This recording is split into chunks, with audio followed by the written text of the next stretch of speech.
दोस्तों देर रात जब आप सो रहे थे 3:30 बजे के आसपास बज रहे थे, आप सो रहे थे, मैं नहीं सो रहा था। भारत के आर प्रज्ञानंदा ने इतिहास रच दिया, ग्रैंड चेस टूर फाइनल जीतने वाले पहले भारतीय खिलाड़ी बन गए हैं। और ये करीब 8-9 साल से फाइनल्स इस तरीके से हो रहे हैं और प्रज्ञानंदा के अलावा कोई भी भारतीय पहली बात तो फाइनल में पहुंचा ही नहीं था, तो जीतने की बात ही नहीं है। और ये कारनामा कर दिया उन्होंने, और ये कुछ ऐसी ऐतिहासिक वापसी उन्होंने की है जिसे याद रखा जाएगा उनके कैरियर में। 9-3 से पीछे चल रहे थे क्लासिकल राउंड के बाद, और उसके बाद उन्होंने कुछ ऐसी वापसी की जैसे क्रिकेट में अगर आपको 2 बॉल पे 2 विकेट लेने हो या 2 बॉल पे 2 छक्के मारने हो, या फुटबॉल में आपको 2 पेनल्टी शूटआउट में 2 में से 2 गोल करने हो, उसे 2 में से 2 बचाने हो, कुछ ऐसा ही माजरा था। और प्रज्ञानंदा ने इसमें जैसे आजकल महारत हासिल कर ली है दबाव में बेहतरीन प्रदर्शन करने के लिए, तो उन्होंने रैपिड मुकाबलों में सबसे पहले वापसी की। दोनों रैपिड मुकाबले उन्होंने करवाना के खिलाफ जीते, और उसके बाद फिर ब्रिड्ज में भी उन्होंने करवाना को ओवरटेक नहीं करने दिया।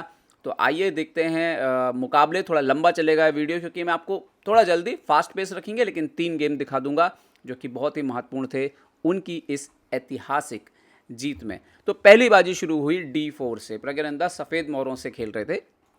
D4 D5 C4 E6, यहाँ पर night F3 night F6 night C3 bishop B4 line होता है, और प्रज्ञानंदा खेलते हैं क्वीन D3। इस समय ओपनिंग में वो कुछ ना कुछ एक्सपेरिमेंट कर रहे हैं, एकदम नई लाइन क्वीन D3, कोई नहीं खेलता, कोई गेम नहीं है डाटाबेस में। आइडिया क्या है कि जब भी सेंटर पर पॉन एक्सचेंज होंगे, F5 का जो घर है वो बिशप को सीधे नहीं मिलेगा और इस नाइट को पिन करने का मौका भी नहीं मिलेगा। ओके, DC5, यहाँ पर कैसल कर लिया, बिशप G5 आता है, नाइट D7 E3, अब कैसल करने की तैयारी।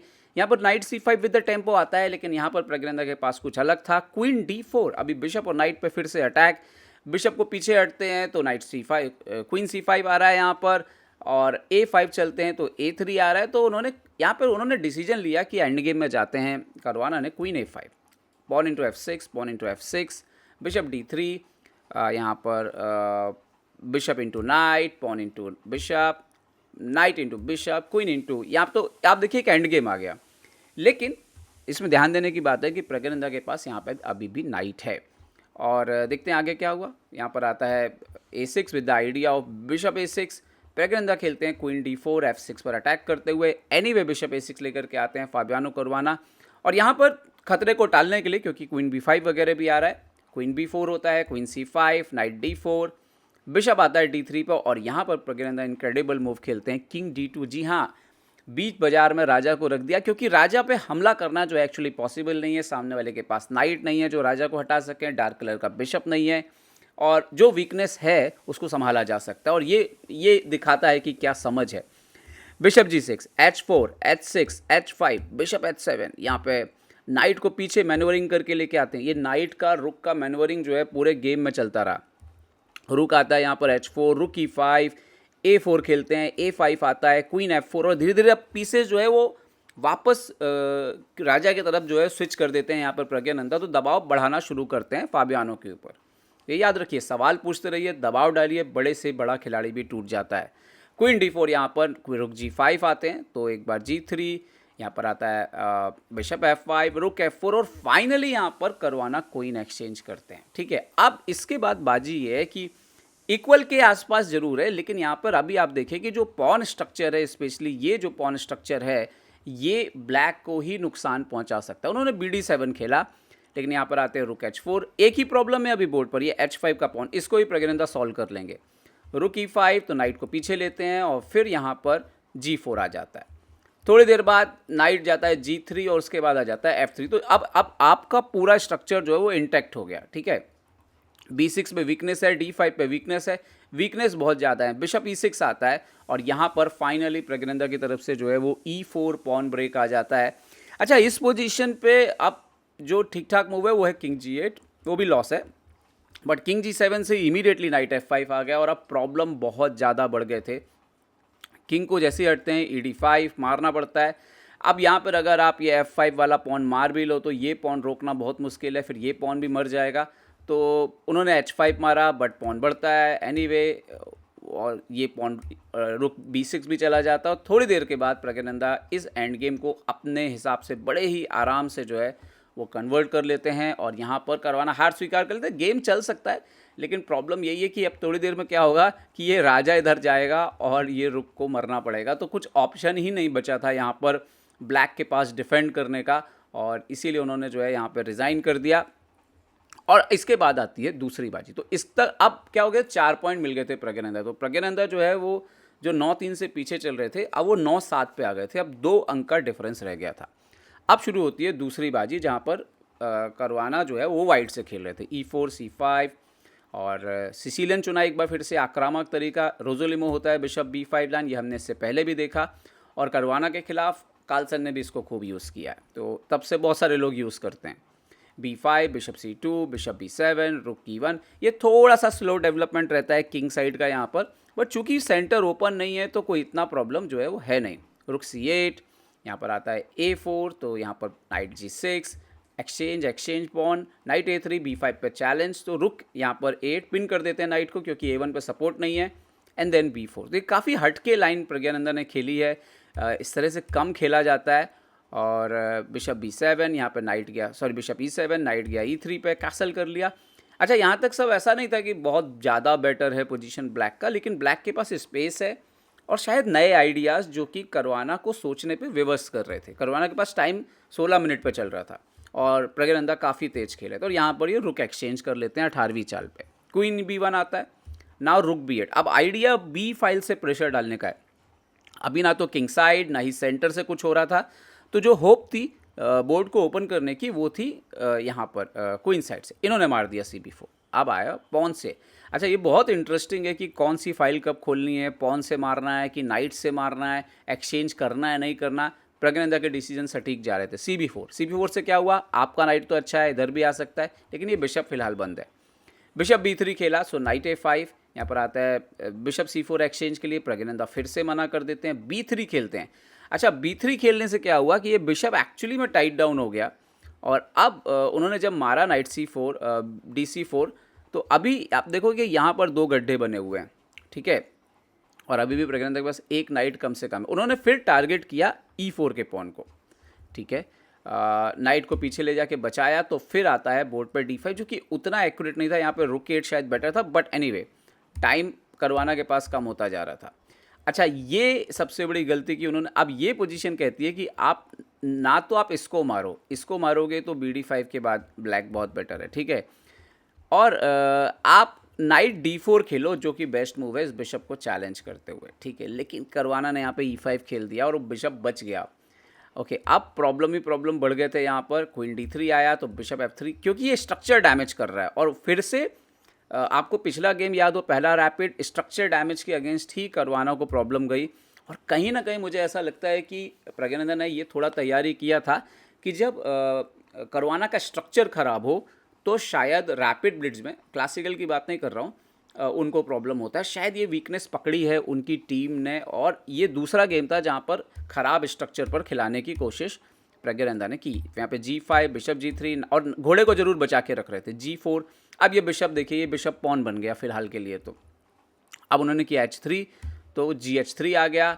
ये और गलती थी शायद तक, उसके बाद रुक एक्टिवेट हो जाता। अब इसमें पीसेस ही देखिए ना, ये अच्छा कर रहा है, ये अच्छा, ये शायद उतना अच्छा नहीं कर रहा है, लेकिन ठीक है, और ये रुक काफ़ी एक्टिव है। जबकि आप ब्लैक वाइट के पीसेस देखोगे तो वो बहुत ज़्यादा कुछ नहीं कर रहे हैं। H5, अभी H4 का थ्रेट था, किंग को पीछे हटे तो रुक को आते हैं अभी यहाँ पर। अभी B3 पॉन मर रहा है तो उसको बचाया, तो H4 आ गया, एंड देन H3 आ गया। तो राजा पूरा घर के अंदर घुसता जा रहा था, फिर नाइट H4 आ गया। यहाँ पर उन्होंने खेला नाइट D2, बट रुक D3, रुक B2 खेला, बट यहाँ पर आ गया किंग G7। अभी ये देखो ना, जुगजोंग जैसा पोजीशन है, किसको कहाँ हटाएं। तो किंग G3, बिशप G3 खेला उन्होंने, सो नाउ किंग G7। अभी वो धीरे धीरे अपने राजा को ऊपर ला रहे थे। उस गेम में भी देखिए राजा इतना इंपॉर्टेंट बढ़ गया था, हो गया था, यहाँ पे भी इंपॉर्टेंस बहुत ज़्यादा बढ़ गई राजा की। और यहाँ पर ये पोजीशन, और यहाँ पर सीधा सीधा जो है ब्लंडर हुआ है, ये किंग H2 आपको भी दिख गया होगा, रुक into D2 प्रज्ञानंदा ने मार दिया। और इसके बाद यहाँ पे ज़्यादा कुछ बचा नहीं था, उन्होंने रुक A7 खेला, but night G6, king H3 होता है, और रुक D3 के बाद यहाँ पे रिज़ाइन कर दिया फाबियानो करुआना ने। ये थी बैक टू बैक दूसरी जीत प्रज्ञानंदा की, और इस जीत के साथ जो है प्रज्ञानंदा जो है वो 2 अंक आगे हो गए, क्योंकि 8 अंक उन्होंने गेन कर लिए, 11-9 से अब आगे हो चुके थे।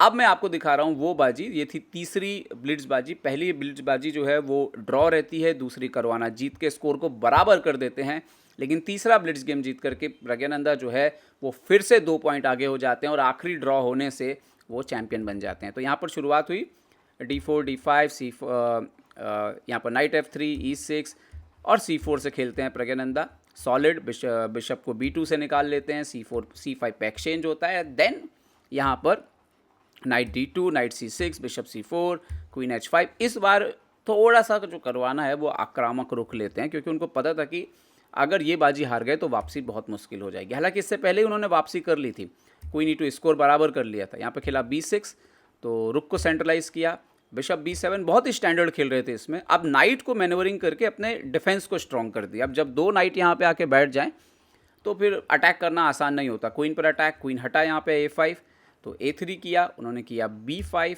सो नाउ बिशप D3 रुक आता है, नाउ B4 क्वीन को पीछे धक्का देते हैं, नाइट G5। अब थोड़ा सा अटैक के चांसेस यहाँ पे प्रज्ञानंदा निकालने लगते हैं। H6 आता है नाइट E4 पर और एक्सचेंज होते हैं नाइट E4 बिशप E4 रुक D1 रुक D1। तो ऐसा लग रहा था ये गेम शायद थोड़ा ड्रॉ की तरफ पुश हो सकता है, लेकिन ध्यान देने वाली बात थी कि आप ये बिशप देखिए और आप ये बिशप देखिए और ये दोनों बिशप देखिए तो आपको दिख जाएगा। और ये रुक को देखिए किसने बेटर पोजीशन हासिल कर ली है। प्रज्ञानंदा ऑलरेडी बेटर थे। यहाँ पर रुक एक्सचेंज करने के लिए आए, प्रज्ञानंदा ने मना कर दिया। उन्होंने ये रुक एक्सचेंज नहीं करेंगे, रुक C1 पे खेला।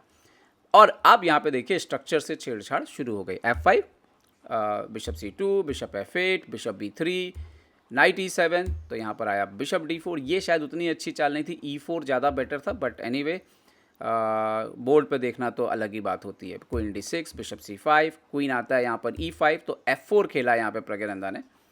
अच्छा, 2 डिफरेंस है। प्रज्ञानंदा की जो स्ट्रक्चर थोड़ा सा गड़बड़ हो रहा है, उनके पास E4 आ रहा है, जबकि ब्लैक के पास E5 नहीं आ रहा है।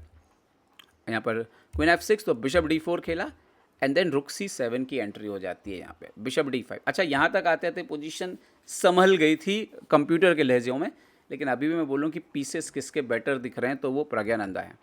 बिशप C2 खेला उन्होंने, यहाँ पे रुक C8 एक्सचेंज के लिए आते हैं, एक्सचेंज हो जाता है। E4 ब्रेक फाइनली बोर्ड पर आता है, नाइट D4 यहाँ पे क्वीन को हटते हैं। सो नाउ बिशप E5 और यहाँ से प्रज्ञानंदा फिर से दबाव बनाने की कोशिश करते हैं। नाइट C4 अभी उनका A3 का पॉन मर रहा था।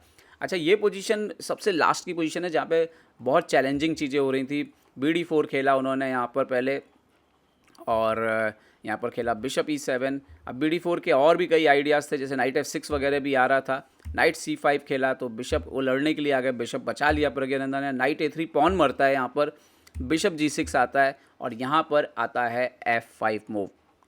डराने चमकाने के लिए बहुत शानदार चाल है। उन्होंने E6 E5 खेला, यहाँ पर आता है नाइट C4 और ये बिशप C5 क्वीन पीछे हटता है H3। प्रज्ञानंदा अभी भी प्रेशर डालने की लगातार कोशिश कर रहे थे किंग साइड पे। बिशप हटता है C6 किंग H2 और यहाँ पर होती है सबसे बड़ी गलती करवाना से बिशप G5। और ये सिर्फ गलती नहीं थी, ये $2 लाख का पहला प्राइज़ गवा देने की गलती थी। यहाँ पर अगली चाल, ये F6 का घर आप खाली नहीं कर सकते थे। F6 आ गया और सिर्फ आया ही नहीं, तूफान बन के छा गया, क्योंकि प्रॉब्लम ही प्रॉब्लम है आपको। अगर आपने बिशप से मारा तो क्वीन का रास्ता खुल गया, क्वीन जो ब्लॉक था। क्वीन E6 से चेक आएगा, किंग H8 आप जाओगे, बिशप C6 मर जाएगा और तो आपके पास ज़्यादा कुछ बचा नहीं था। यहाँ पर इन्होंने बिशप को बचाया तो नाइट G5 टेक किया, क्वीन H5 और अब मेड जो है वो रुकने नहीं वाली है दोस्तों। और यहाँ पर रिज़ाइन कर दिया करवाना ने और इस जीत के साथ ही जो प्रज्ञानंदा थे वो एक बार फिर से 2 पॉइंट आगे हो गए थे। आखिरी बाजी सिर्फ उनको ड्रॉ करनी थी ब्लिट्स की, जो उन्होंने ड्रॉ की और प्रज्ञानंदा बन गए ग्रैंड चेस टूर फाइनल्स के विजेता। मतलब आप कह सकते हो कि पूरे ग्रैंड चेस टूर के विजेता जो है वो प्रज्ञानंदा बन गए। बहुत बहुत बधाई प्रज्ञानंदा को। उम्मीद करते हैं उनका शानदार प्रदर्शन शतरंज ओलंपियाड में भी, जो कि अब से सिर्फ 2 हफ्ते बाद शुरू हो रहा है, उसमें भी जो है वो जारी रहने वाला है। तो चलिए दोस्तों, अगर ये वीडियो आपको पसंद आया तो लाइक शेयर सब्सक्राइब करना ना भूलें। देखते रहिए chess base India. Chess base India के लिए मैं निखिलेश जैन। जय हिंद दोस्तों।